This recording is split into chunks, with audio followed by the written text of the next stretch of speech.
Hey everybody, welcome back to the Yes Have Some channel here on YouTube and another edition. I've been looking forward to this. We missed last week and I tried to remember why, but I couldn't. But we're back with Toy Anxiety.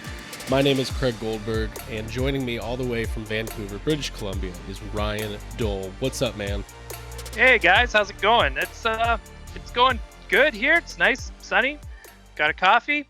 I'm ready to rock and roll and talk about all the awesome toy news that have happened in the last and some sad news too in the last couple weeks. So it's been crazy. I think anxiety is the only word I could come up with. It's going nuts in the toy community. G.I. Joe Classifieds, Masters of the Universe Origins. DC is falling apart at the seams. We got a lot of ground to cover. I think is that the sad news that you were talking about? Yeah, that's the side news I was talking about. Yeah. Okay. That's it. Yeah. That's it. So what we're going to do is, before we get started, I want to let everybody know that next Friday, August 21st, is the Star Wars Fan First Friday on Hasbro Pulse. They're going to be making some announcements, and everything we know about it tells us they are going to be announcing the new HasLab Vintage Collection project. So what we're going to do, Ryan and myself, immediately when that ends, it should be 10:30 a.m. Eastern, which that's going to be early for you on the West Coast. That's fine. That's fine. I'll already be awake. It's cool. We're going to do live reactions to that on YouTube. So here on the channel, make sure that you're subscribed and you will be able to watch us react immediately after. We're not going to do commentary over their announcements. We want to make sure we're paying attention to it. But as soon as it's over, there should be talking about Vintage Collection, Black Series, probably Mandalorian Season 2, and of course, HasLab. I think last week we did some predictions on what we thought that might be. Right. And usually when, HasLab is doing their Star Wars one anyway, Craig and I are usually watching at the same time, and we're usually giving our own commentary. And quite frankly, I think that we are funny, and I'm glad that we are recording it because we have a lot of opinions when they start to reveal things of play sets and toys. We are not. So. I love what Hasbro's doing with all those lines, but we're not. We're gonna call it like we see it. If it's absolutely, absolutely. So. What if the HasLab is just the second half of the playset they just revealed, the carbonation or the carbonite chamber, carbon freezing chamber. The carbon freezing chamber. I think it's just what's the ceiling? I guess they would just have the ceiling. That would be the next part to it. It's an actual it's a 1970s or 1981 movie theater with patrons watching The Empire Strikes Back playset. Yep, and it's $700 Target exclusive. So if you want to finish your playset and have it complete, it just dropped. By the way, it's already sold out. It's already sold out. It's an eBay exclusive if you want to find it. Hey, listen, I don't know if you've picked up anything this week or anything like that, but I just had some stuff I wanted to kind of show that I was able to pick up over my travels. First off, I did find the Neca Slash and Leatherhead 2-pack there, which is great. And it was one of those things I was out looking for. What did I tell you? I texted you yesterday. It was pretty early. You were like, "Are you out toy hunting?" And I was like, "Yeah, I'm out looking for G.I. Joes, like an inbred or something, just like an insane person going to Target." I did not find any of those, but we'll get into it. So, but I kind of found this one. It was kind of an accident. I didn't forget that they were out, but I wasn't. It's usually how it goes. You find the stuff when you're not actually looking for it. But I haven't even opened it yet, obviously. Yeah. But great stuff. And then on the NECA front, if you want to tune back into the channel, I put up an unboxing of the Loot Crate yesterday with the which is great. The old Mirage shredder here, which is great. But this is kind of fun. Right before we started recording, literally 30 seconds, I had a knock on my door, and there was 2 packages, and I kind of don't know what's in them. So, should I do a little thing here? A little unboxing? Yeah, let's do it. Let's totally do it. Right, Today's that day. Today's the day. Today's the day. That'd be great. What's your weather situation up there in Canada while I open this thing? It's so sunny. It's going to be a hot one today. Yeah. Yeah. All right. So we're going to pop this open. I had ordered a couple things. These are from Amazon Prime, so I don't know. Oh, yeah. You're going to you might be mad about this one. You might be upset about this one. It's in line with what we were just talking about a little bit. So we've got the Attack of the Clones, Obi-Wan, Black Series, AOTC. We talked a little bit. Now, this is episode 3 of Toy Anxiety. This is not the Attack of the Clones. And by the way, this is not the first time we're talking about Attack of the Clones right, on right. this show. So Black Series, Obi-Wan. I know this is a figure you're going to be getting eventually, but what do you think of this figure? Yeah. I think it's great. I think it's like I say every show. I think Attack of the Clones is underrated. I love Jesus Obi-Wan. Jesus Kenobi. Jesus Kenobi. That's the picture, that comes up every Christmas of Obi-Wan Kenobi. It's the episode 2 Obi-Wan that says, "Don't forget what Christmas is all about." It's that Obi-Wan. I'm stoked that they're doing episode 2 stuff and they're not shying away from it.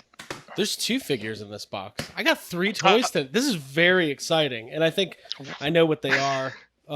Yeah. Okay. So we've got the battle droid, same wave. Awesome. Yep. So just kind of the darker version.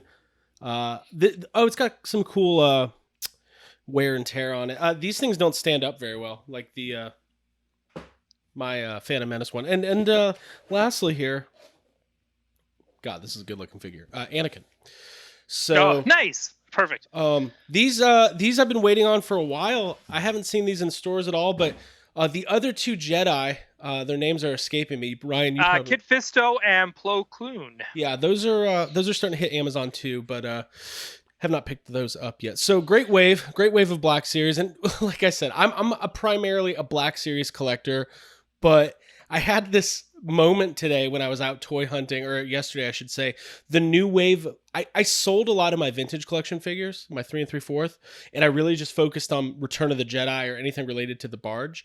But they have the new Death Star escape Luke with the the Stormtrooper Luke, and I'm thinking if they announce a Death Star next week, I'm gonna need that figure.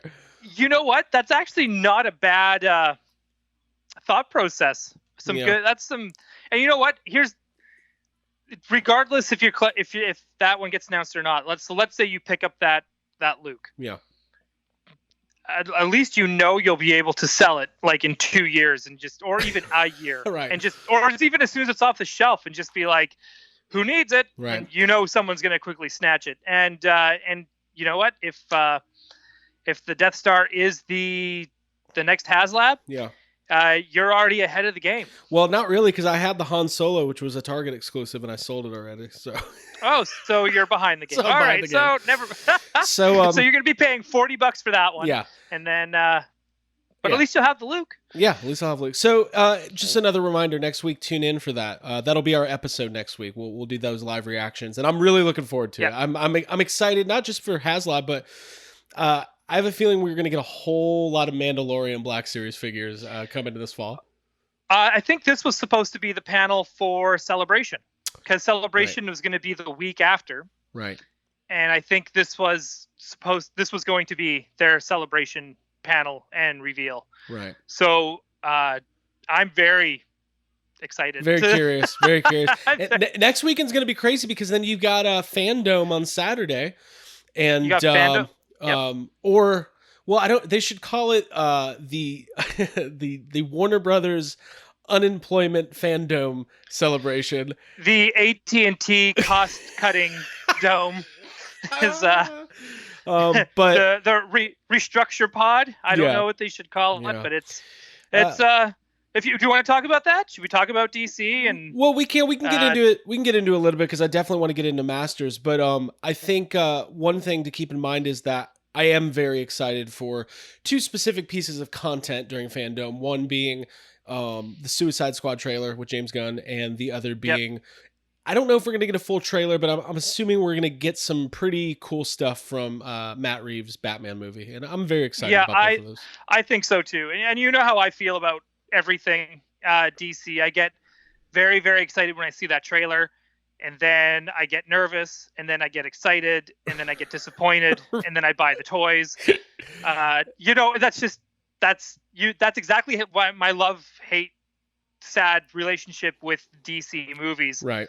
Is because it always seems to be like they're so close.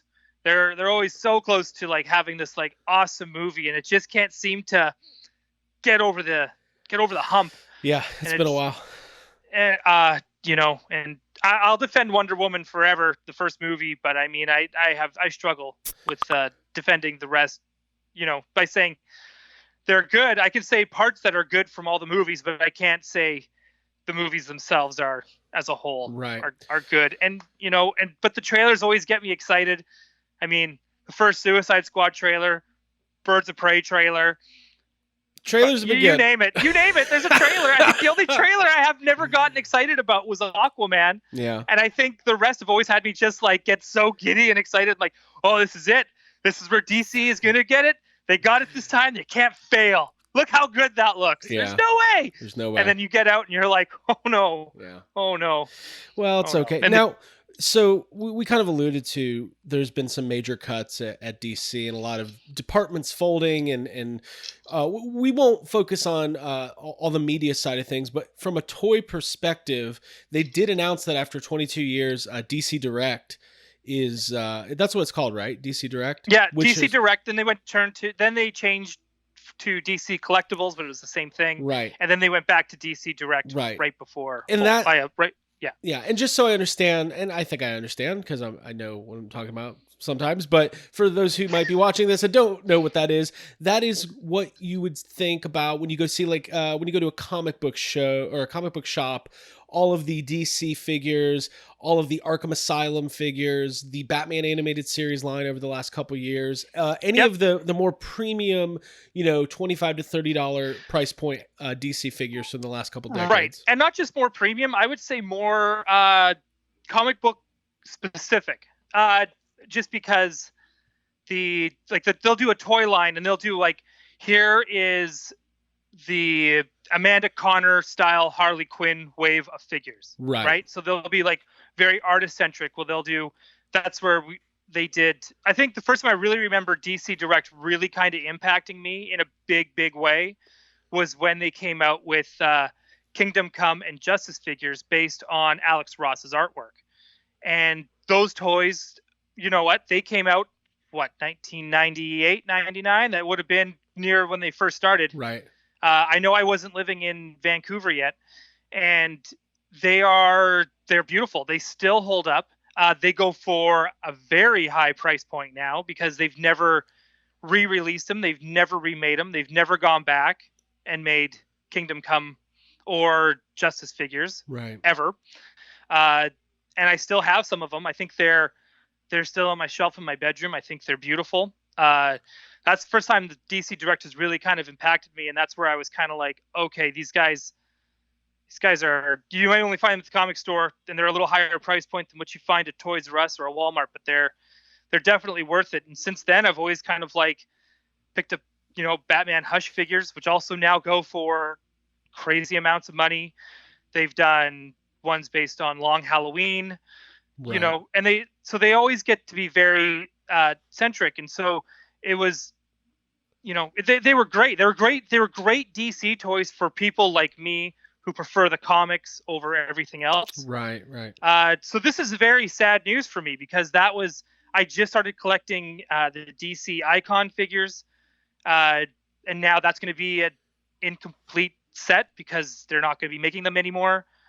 I'll never get that finished complete set of Batman animated series. We never got Clock King. We never got Zeus. We never got. That's such a Summer bummer. Gleason. Because I started collecting those last year, and I didn't go full in. I've got maybe 8 or 9 figures, but as Brian knows, I have the Batcave diorama because every day I think you're like, sell me that. Yeah, it's like, oh, how am I going to afford this? I'm going to need to make room. I'm like, oh, you need to make room. Sell me your Batcave. But it's a blow. Now, I'm not 100% sure on the details. I know they had a couple waves of those figures coming out. Like, I don't know. They still are coming out. So anything that's been announced since Toy Fair in February, So they do have toys that are still coming out all the way up to spring 2021. Right. But that's it. You're not going to see any more announcements. And we kind of saw the writing on the wall too. I think the last 2 months of DC solicitations, there have been nothing from DC Direct. Right. And it kind of sucks because you kind of get the vibe that they're using COVID and coronavirus as I mean, I know it's impacted everybody, but I have a feeling these are pretty drastic changes that was going to happen regardless. There's a complete restructure. And if you're part of Yes Have Some group therapy, I did post a couple links. One with an interview with Jim Lee, and he kind of breaks it down a little bit. And they were talking about how, the comics, they've got so many out there and a lot of the stuff, and they're not even breaking even right now. And that's just right. The comic industry has been taking a hit for a long time. And this is why something you kind of heard me push before, even on your guys' podcast, where if every person that went to go see a movie, whether it's Marvel or DC, I'm not going to tell you who you should buy from. That's going to be up to you. But if each person went and saw the movie, went to go buy at least one comic a month, which is less than the price of a movie ticket, and it's even less than a bag of popcorn. If they just all bought one comic, it would impact the comic industry massively. Oh yeah, I mean, literally, that would be millions and millions of new sales. Like not just Absolutely. dollars, just like copies.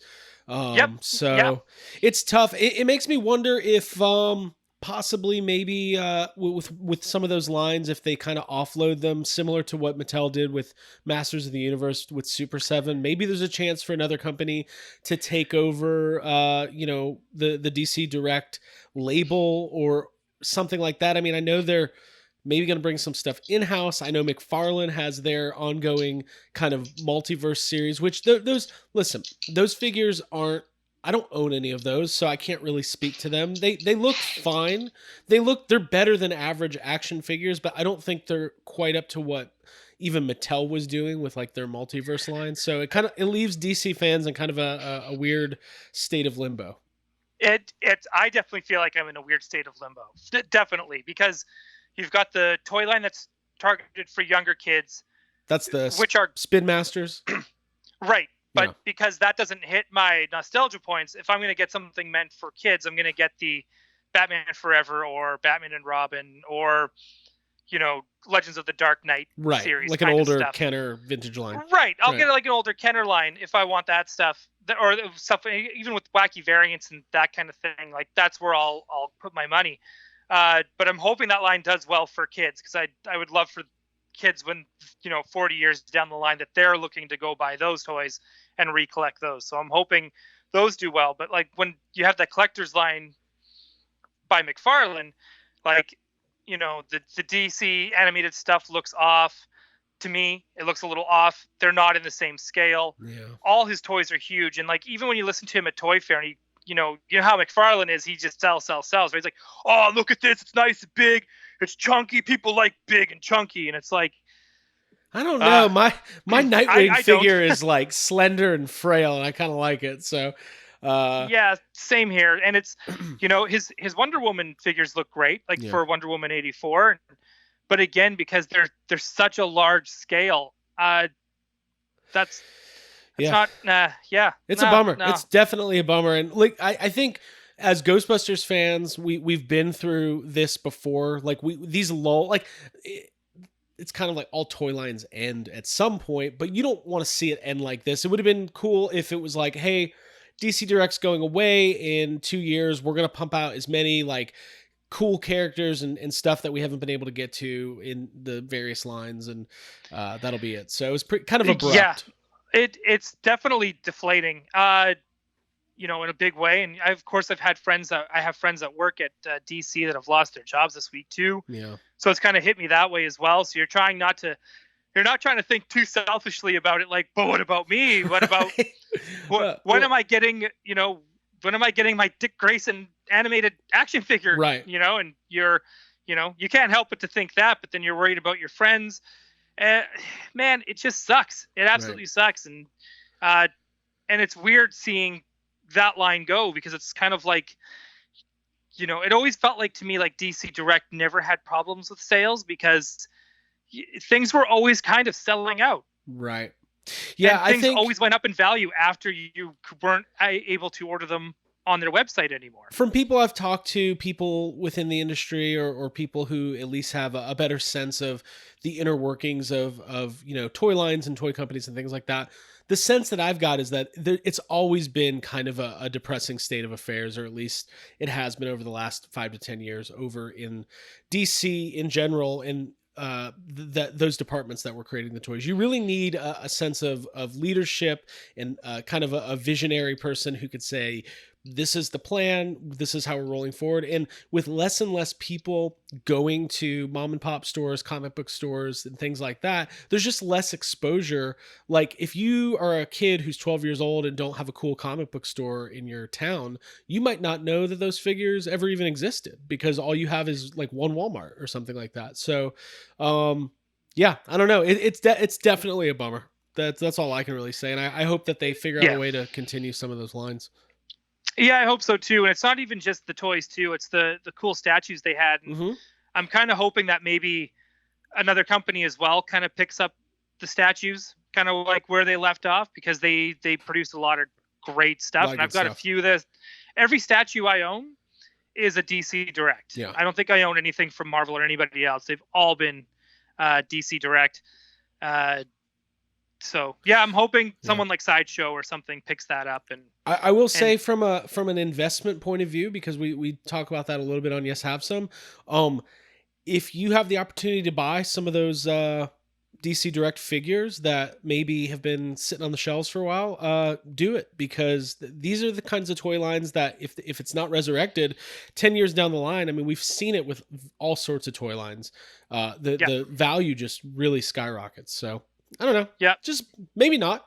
Don't come back in 10 years and be like, I bought this for $30. And you know what, though? I think it's I don't think you're wrong with that. And actually, can I segue into another investment? Yeah, go for it. For toys. What if I said no?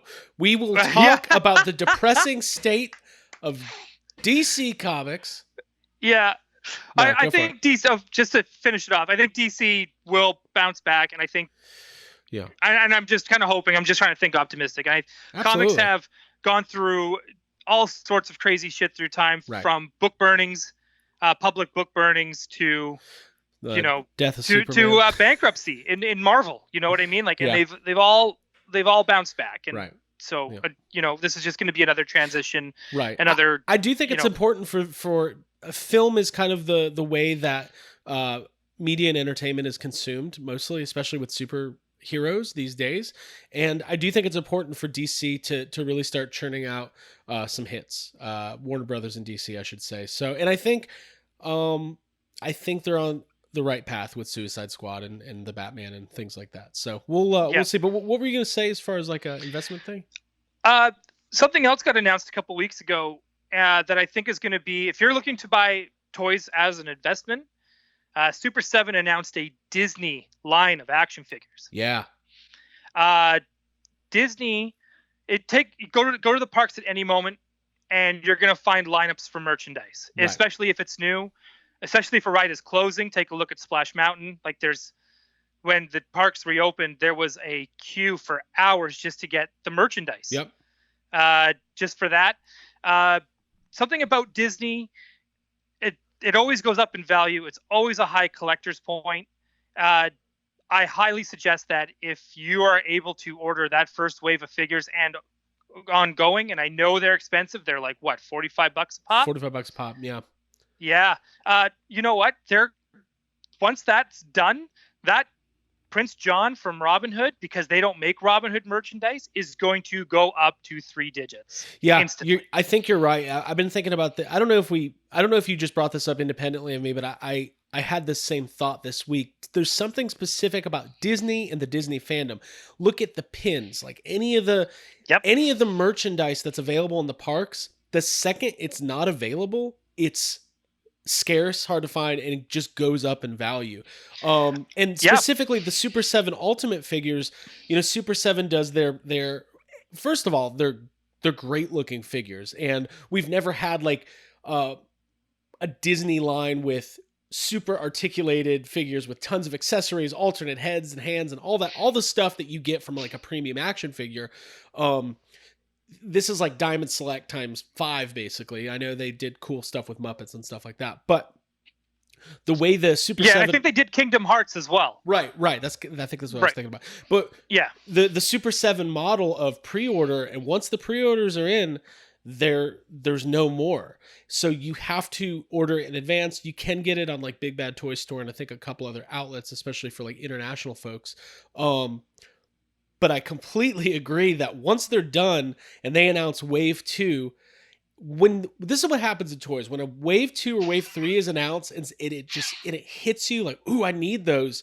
And then you look backwards and you start going, well, I didn't get the first wave.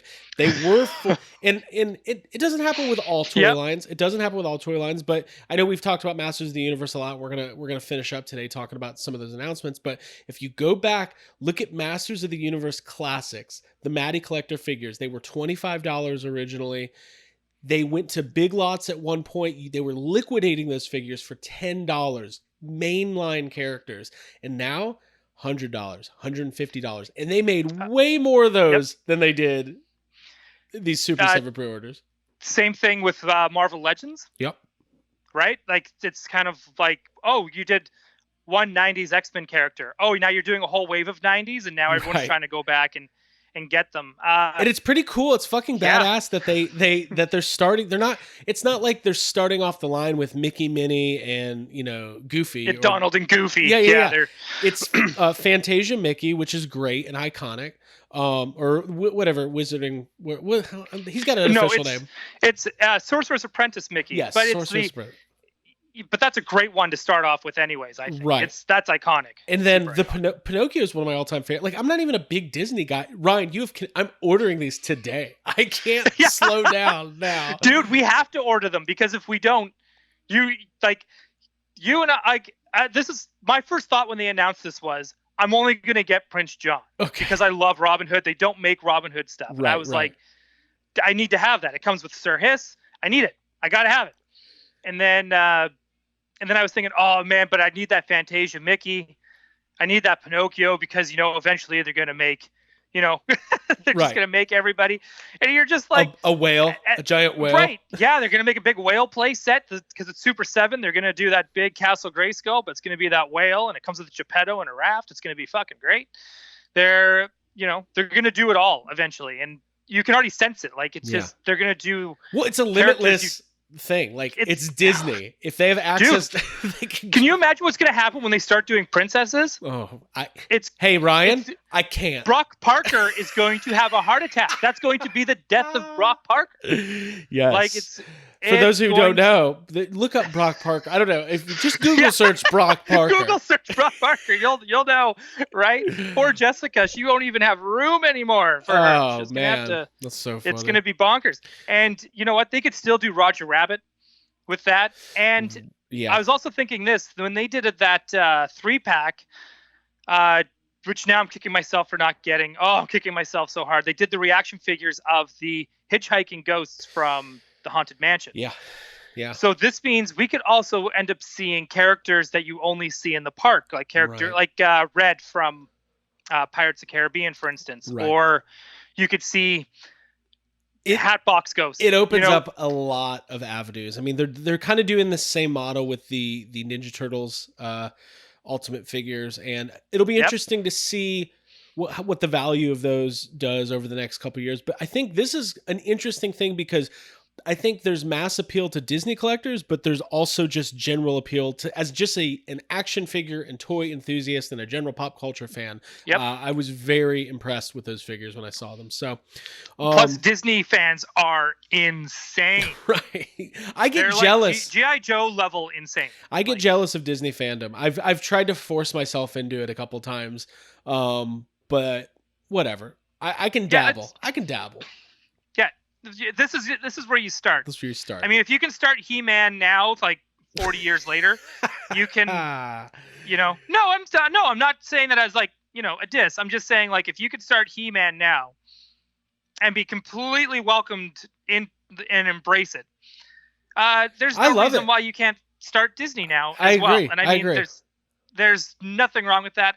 Like I said, I'm getting Prince John for sure, but the more I think about it, it's like, you're right. They got to open that Disney vault for the toys. Right. I mean, like I They said, should there's make just so many. Like they can go. Oh, there's no way to predict what Wave 2 could even be. If they're doing 3 you figures can't. at a time, it would You take 20 years. Here's the problem. They're never gonna. This is a line that'll never do unless they make the waves bigger. Unless pre-sales are so good, they're like, okay, Wave 2 is going to be 6 figures or something like that. Like a lot of ground to cover over there at Super 7. But I've gotten really into Super 7. I've got some of the Master stuff, and I got that Yeah. that glow in the dark Baxter from Comic-Con. Cool stuff. Very well made action figures. Yeah, great. Yeah, they're awesome. They're awesome. But yeah, let's should we talk about, speaking of Masters and you getting into it? Should we get into it? Yeah, so we can kind of I'm sure listeners of Yes Have Some Podcast are sick of hearing about how impressed I am with myself that I've recently in the last 4 or 5 months gotten very into Masters of the Universe, and like, oh, it's just so amazing. Can you believe it? Me, I used to say I didn't care about He-Man. No, I love it. But your wife is the same way. Like, Abby has also embraced She-Ra. She's gotten really into it. Right? Abby's so into it that she did a virtual panel for Dragon Con on She-Ra the other day. And I was like, that's pretty brave. Like, you're not like as well versed as some of these panelists, but she was up there, and I think it's all about giving the perspective of somebody who's just getting into it. It's pretty cool. Yeah, and it's great. And it's actually nice to have someone to talk to about the new show, because I think it's one of those things where I'm the only person I know that's watching. It's fun. Watched I think the new series. I think she just wrapped up season 1, so you'll have to shoot her a message. Come on down. Yeah, I heard when she starts buying the toys, we're going to have her on here. I did read that. I read the U.S. Canadian border is going to open September 21st. So maybe sometime in the next 6 months, or year, when it's safe, you can come down, and we'll go. When I feel comfortable flying, I will come down. We'll hunt He-Man toys. All right, let's talk about this. PowerCon virtual panel last week. They did. It was hosted by or moderated by Pixel Dan. He did a great job. I like that they have him. He's a real fan. He cares as much about toys and that brand as anybody. So it's nice to see. I wish Hasbro would lean into that a little bit more. Usually Hasbro kind of has like their brand managers and things like that do their live streams, and I don't doubt that they're fans and very invested in their jobs and all that. But it's nice to see. I like Pixel Dan. We had him on the show. Okay. What I'm saying is all of these reveals, MOTU Origins, this is another line. When I started collecting Masters of the Universe Classics, I said, well, I'm not going to get the Origins figures. It just doesn't interest me. And then I'm like, well, let me just see the Battle Cat. This Prince Adam with the Sky Sled is pretty, what's it called? I own it. Sky Sled? That's the Sky Sled. Yeah, it's right. Great. It's great. It's a great looking figure. And what I like about these figures, I don't think you've been able to get your hands on them yet, but I did pick you up a Skeletor. It's coming your way. They look like the vintage figures, but they're more articulated, and they're way better than the Super 7 vintage style figures, which I had and I ended up getting rid of. I did not like the just hard plastic stationary. Like they looked pretty cool, but this is a more versatile line, and it seems like they're going all in on it. That Skeletor looks like, when I saw the picture of it, I was kind of like, I'll wait till they come here. It'll be next year. Be patient, because that's our big. If there's one quote that we say over and over to ourselves, it's be patient. Yeah. Then I saw a picture of the Skeletor, and I was like, that's the one I didn't want to wait on. So I am thankful. I'm very grateful that you picked that up for me, because for sure. If I was told I could just have one, that's the one. If I was told I could just have two, I want that Orko. Oh yeah, and that Orko. It hasn't come out yet. Like, it's weird. The Wave 1 from here in the States, He-Man and Skeletor, Battle Cat, and the Sky Sled are out there.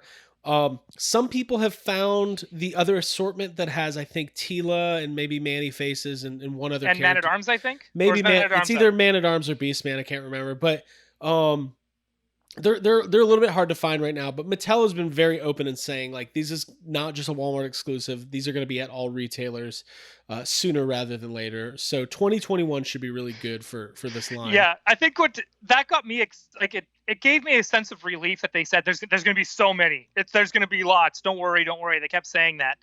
And then when I tweeted out to Toys R Us Canada, and I said, "Hey, are we getting these?" You know? Yeah. And they and their reply was, "We're getting a few next year." Like we're getting 9. What the fuck is a few? Like we're getting one province getting 3 of them? Like yes. What the yes. What does that mean? I just like getting a few. The Canadian distribution team is like, oh man, you know, it was crazy because like, you know, we didn't know anything about the new Masters figures, but we ended up spotting 2 Tilas and 1 Skeletor over there in Saskatchewan, but that was about all we had. Oh, hey guys, we're getting a few of those, eh? Yeah, we're getting a few boxes for sure. Oh, all right, that's cool. Hey, buddy, we're just getting a few of them in. You know, check your local store next year, eh? Hey. And so, hey, how many is a few anyway? Is that like 2? Is that like 6? Yeah. So it gave me a little bit of like.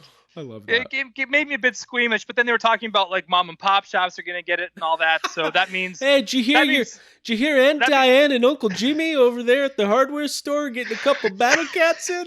Hey, that's gonna be pretty good. I could go over the confectionery there on the corner. They should be getting them, so you know should be all right. But yeah, like I said, we have that big store Toy Traders, which means. He'll get a ton of them in if he's able to. So, I just love that. I love that so much. My toy anxiety for getting Origins has gone down drastically. Right. You know, and but they announced I'm excited. They announced some cool stuff. Like they made a big deal about so much cool stuff.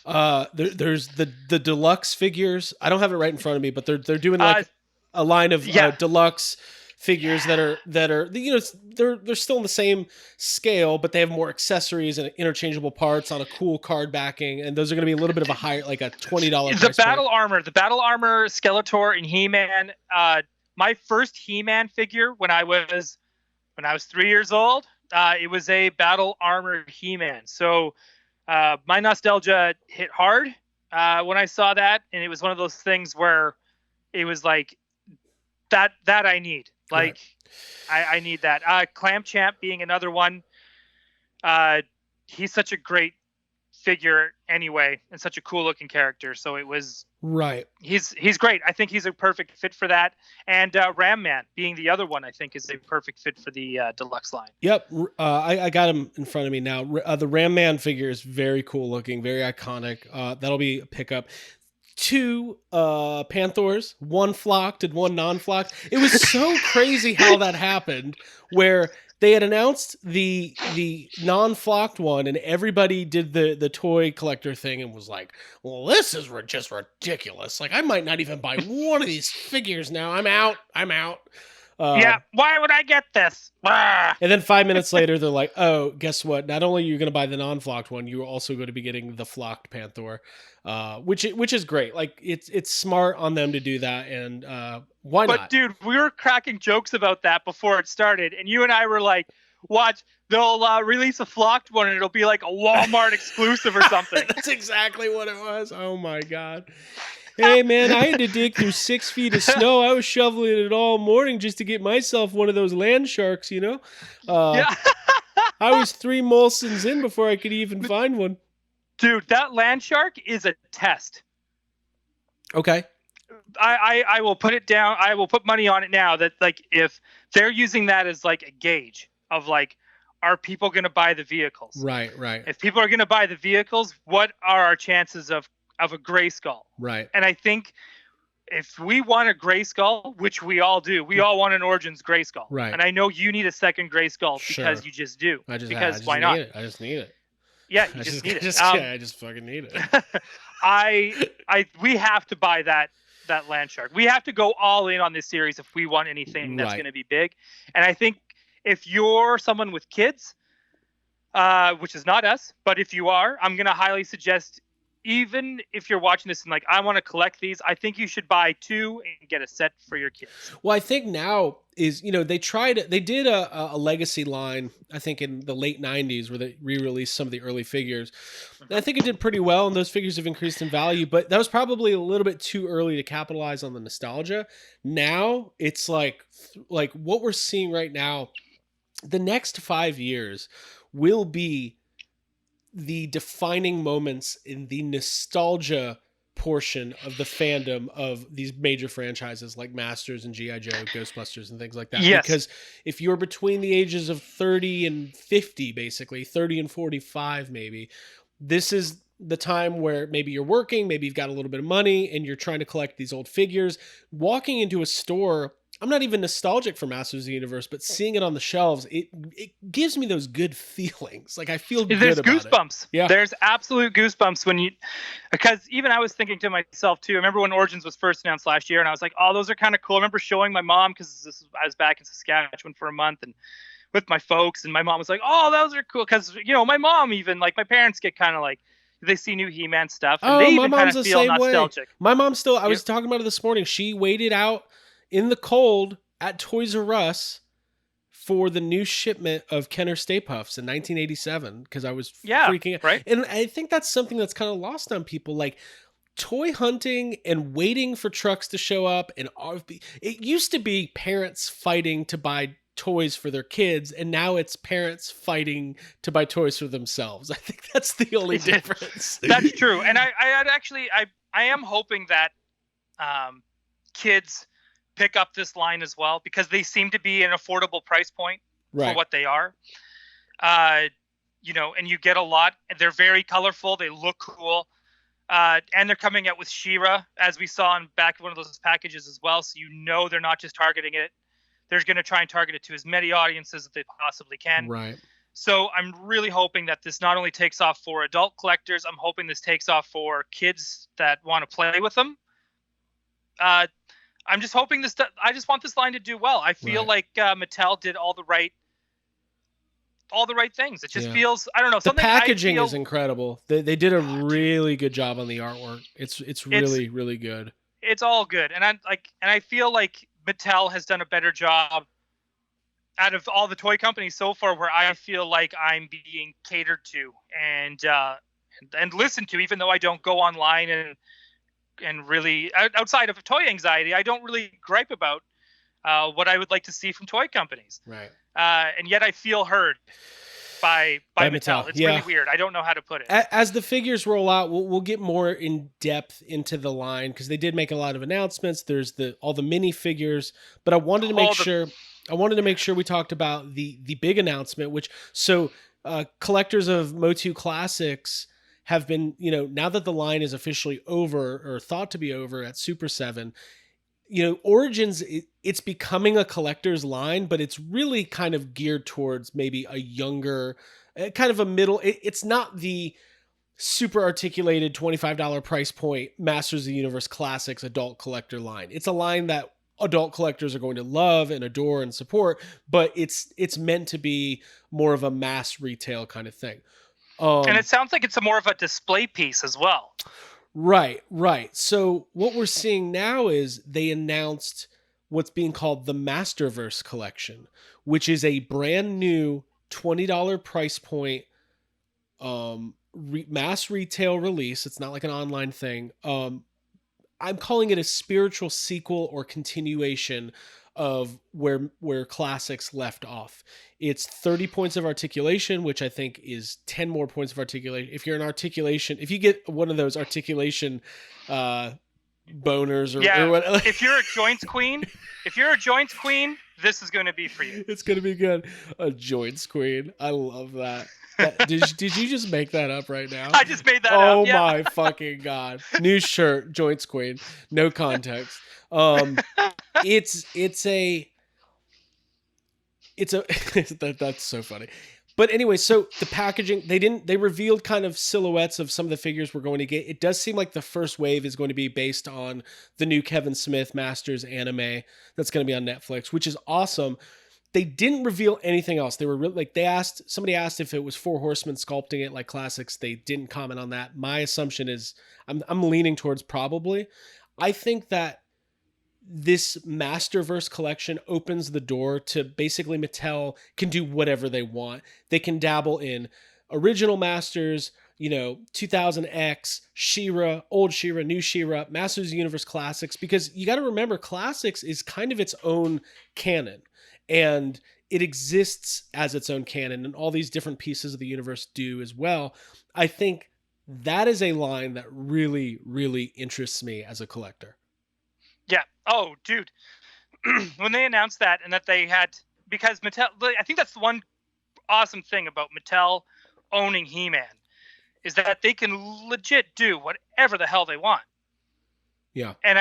And because now that they've built so much lore and over the years with these characters, again, that they can go on forever with this as well. Yeah. And and I think I don't even know where to even start talking about it, because right. Well, we don't know much. Right. Yeah.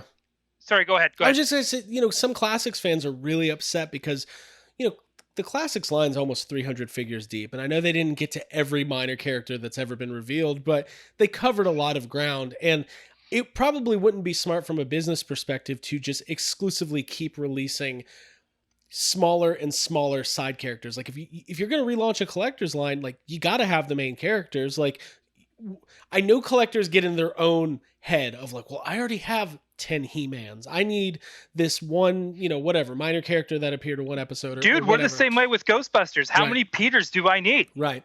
So I get it. I understand. But right. Yeah, I think I get it. Mattel, this is the start of, they took the license back over from Super7. They've got 2 animated properties. They've got a live action movie in development.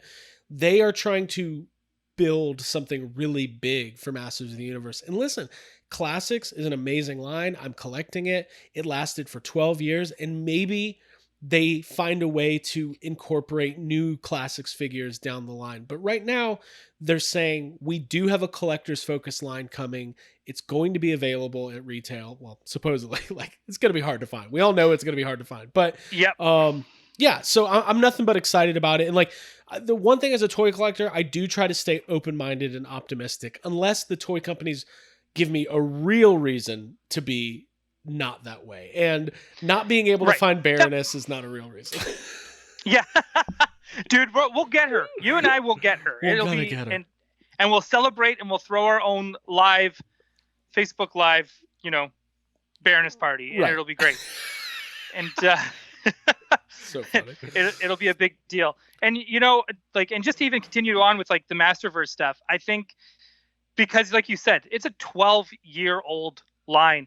They got to do more with that line than than any other toy line I can think of. Like I say, like earlier, my Batman animated series collection is not complete, and we didn't even get some of the more reoccurring villains. Right.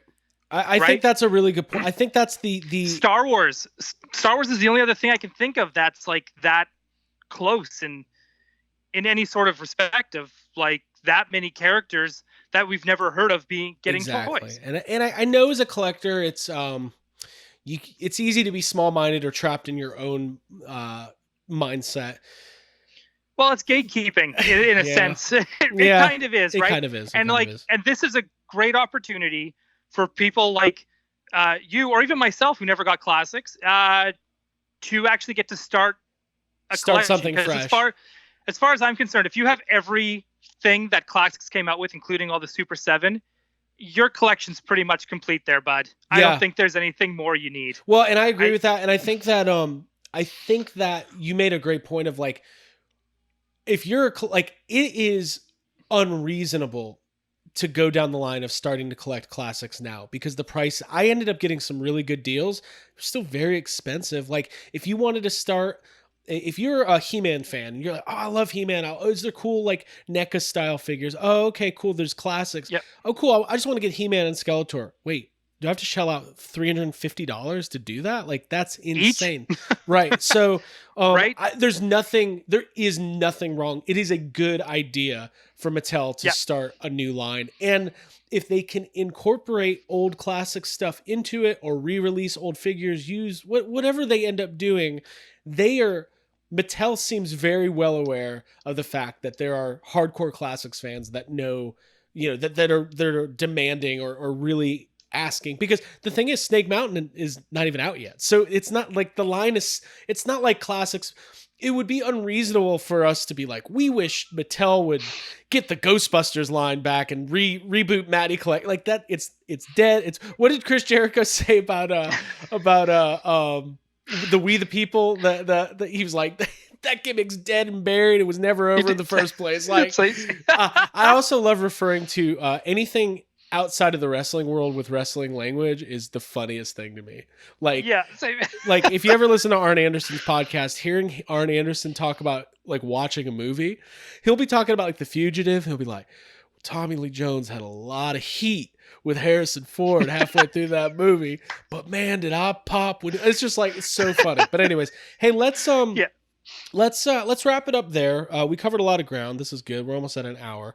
But yeah, I could easily talk, I think, another hour about fucking He-Man, dude. Right. What have you done to me?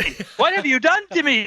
I'm blaming you. Yeah, you should. Straight up. We will have some more in-depth He-Man coverage coming up very soon, for sure. Yeah, we might take a break next week, maybe talk about something not He-Man. Well, next week's Star Wars. Next week we got the live reaction show. So it'll still come back to He-Man somehow. Somehow it'll be like, this new HasLab is interesting, but I got to say, as somebody who just got into He-Man recently, blow my head. As someone who owns the Eternia playset. Now that I don't. Now that's fucking cool. Damn you, Ryan Dole. Okay, listen. I will not trade you that for the Batcave. For the Batcave. I would do that trade.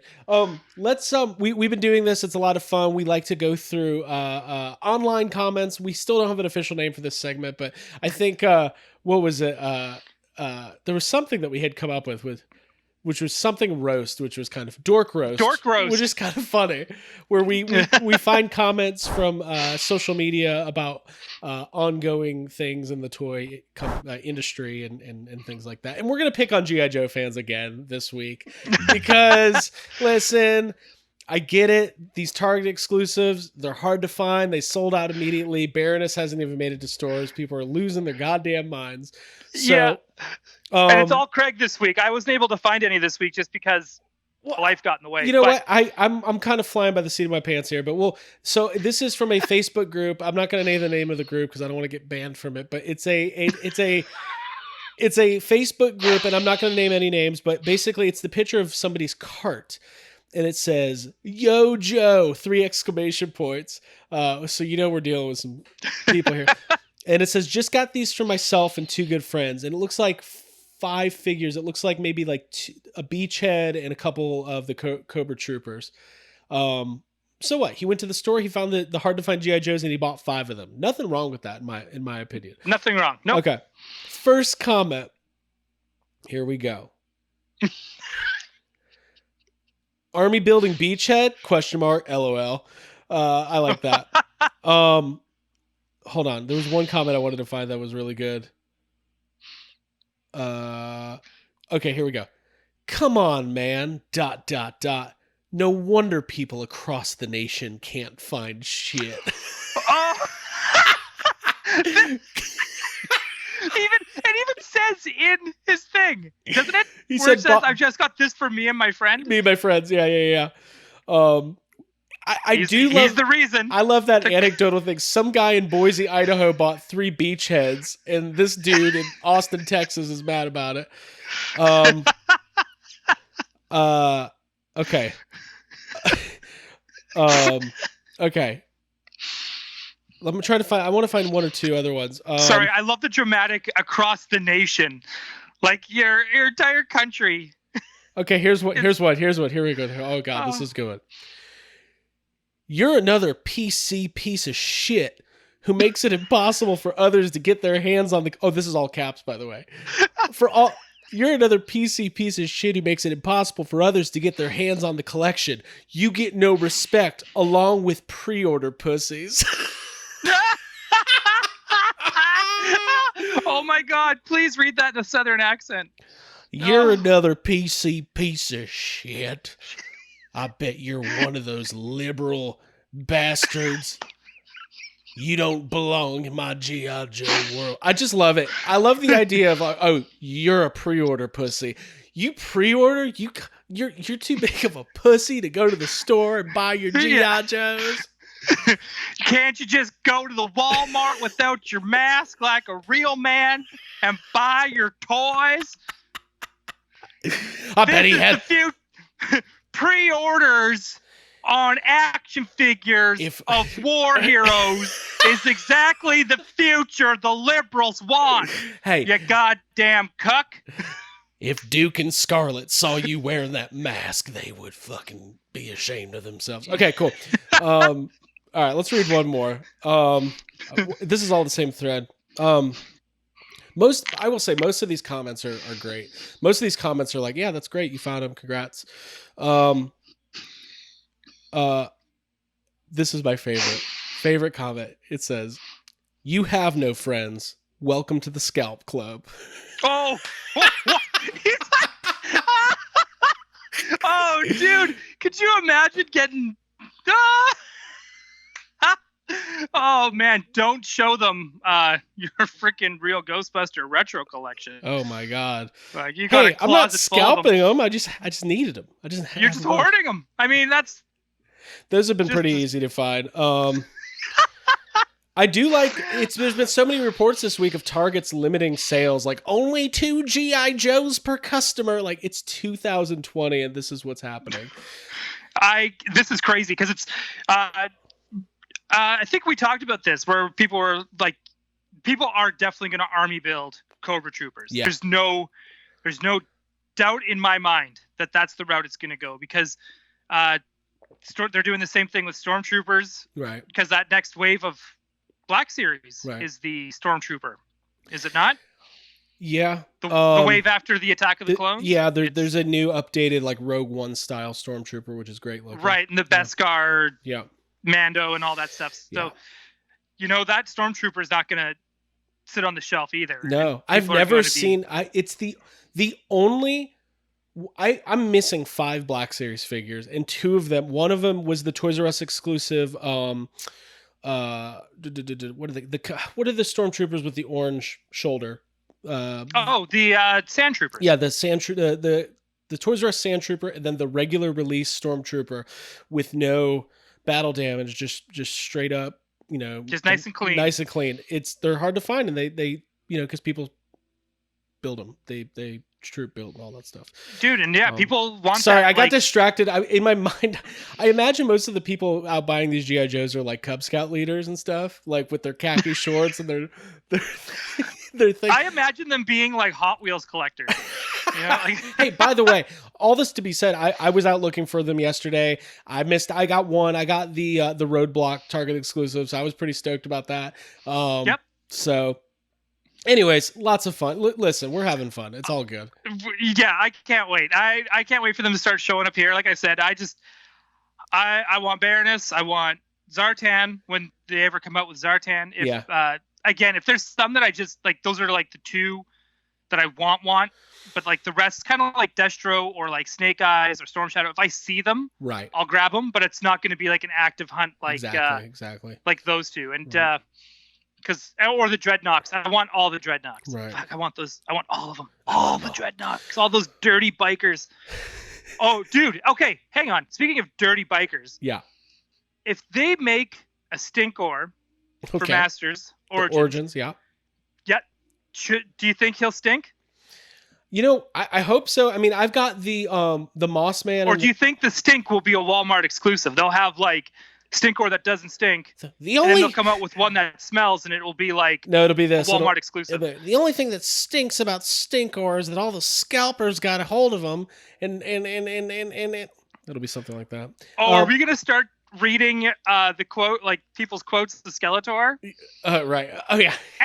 You scalping boob! Now the entire Eternia can't get a beachhead. Sorry, I can't believe I can't find these. No wonder. It's a pre-order pussy. All right, Cringer. Let's go pick some daisies. Yeah. I don't know if anybody's heard. I've got fabulous secret powers. Listen. We're having some fun. This thing's my favorite episode. We're gonna wrap it up here. I do want to let everybody know. Tune in next week, 10:30 a.m. Eastern, Friday morning. We will be live reacting to the Hasbro Star Wars Fan First Friday. They got to come up with a new name for that thing. It's too much. They start doing them on Tuesdays. And to all the people who infiltrated the Power Rangers reveals yesterday with your G.I. Joe complaints, get a life. It was insane. It was so... I felt so bad. The entire chat was just, well, yeah, how are you're not going to even be able to find these Power Rangers if it's anything like the G.I. Joe release. Like, okay, man, you got to be a good soldier and fight for your right to, I don't know, speak out against not getting your toy. Dude, I don't get it, man. We are living in like the craziest freaking world right now. It's insane. Well, like listen, 2020 is bizarre. It's weird. And we're not. It is fucking weird. But we're gonna keep this going. I'm having fun with the toy anxiety. Same here. This is great. I love it. Ryan Dole, have a wonderful day, and we'll be back next Friday. HasLab. I'm at this point. I want the Death Star. I'm hoping for Death Star. Yeah, at this point now too. I'm like, I just want a Death Star just so Star Wars fans shut the fuck. All right. Bye, everybody. See you next time. Take care.